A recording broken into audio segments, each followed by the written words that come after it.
তারেক রহমান কারো কাছে রাজনীতির বরপুত্র, কারো কাছে আবার বিরোধী শিবিরে যারা আছেন তাদের কাছে এক আতঙ্কের নাম রাজনৈতিক প্রতিপক্ষ হিসেবে। সেই তারেক রহমান নিয়ে অনেক নিউজ। তিনি আজকেও, আমরা যেদিন 28 জানুয়ারি 2025 কথা বলছি, সেদিনও তিনি তার নেতাকর্মীদের উদ্দেশ্যে বক্তৃতা দিয়েছেন শুধু লন্ডন থেকে, টেমস নদীর ওপার থেকে।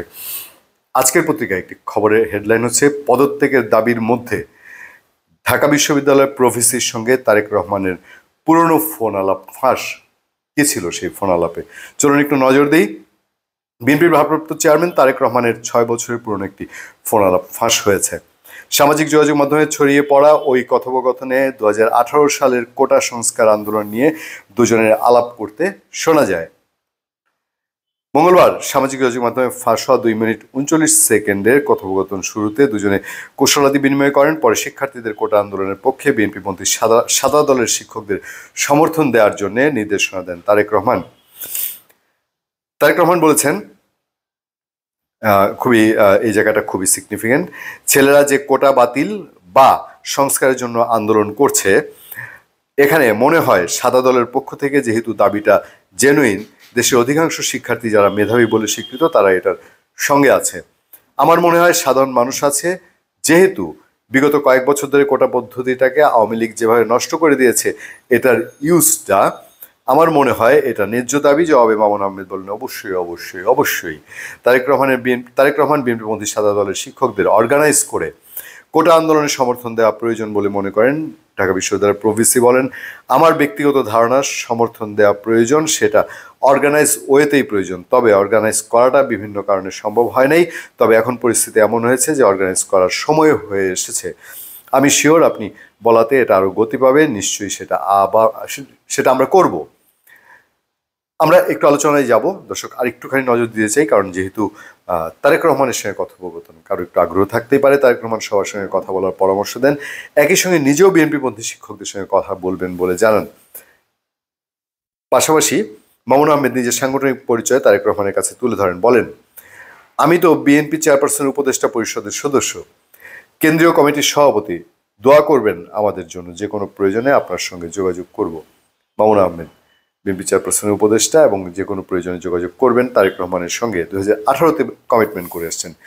সর্বশেষ তারেক রহমান বলেন, আমি আশা করি আপনি আমাকে আগামীকাল আপডেট দেবেন। আমি কালকে একটা আপডেট আশা করছি। ঢাকা বিশ্ববিদ্যালয়ের উপাচার্য অধ্যাপক ডক্টর মামুন আহমেদের পদত্যাগের দাবিতে আলটিমেটাম ঘোষণা করেছেন আন্দোলনরত 7 শিক্ষার্থী। তারা তাদের কর্মসূচি প্রত্যাহার করে নিয়েছেন।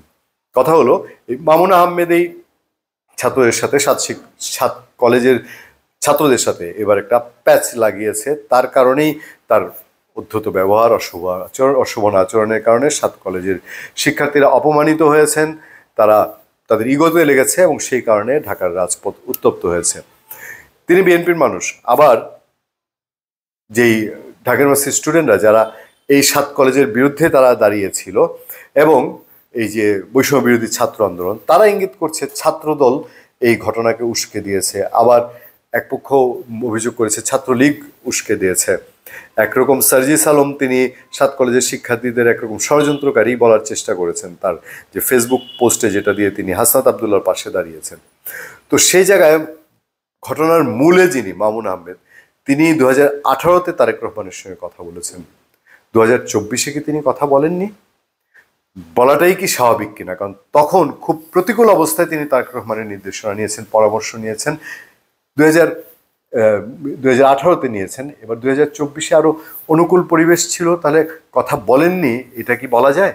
নাকি এই সম্ভাবনা অনেক বেশি? যদি বলেই থাকেন তাহলে কি তারেক রহমান তাকে ভৎসনা করেছেন কিনা, অথবা তারেক রহমান তাকে পরামর্শ দিয়েছেন কিনা যে অতি দ্রুত আপনি 7 কলেজের কাছে দুঃখ প্রকাশ করেন, এবং সেই জন্যই কি তিনি বাধ্য হয়েছেন তাড়াহুড়া করে মধ্যরাতে ভিডিও বার্তায় দুঃখ প্রকাশ করতে?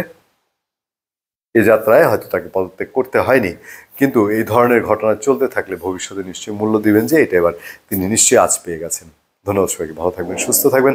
আবার দেখা হবে, আবার কথা হবে। আপনাদের সাথে আমি আতিক রহমান, পূর্ণিয়া।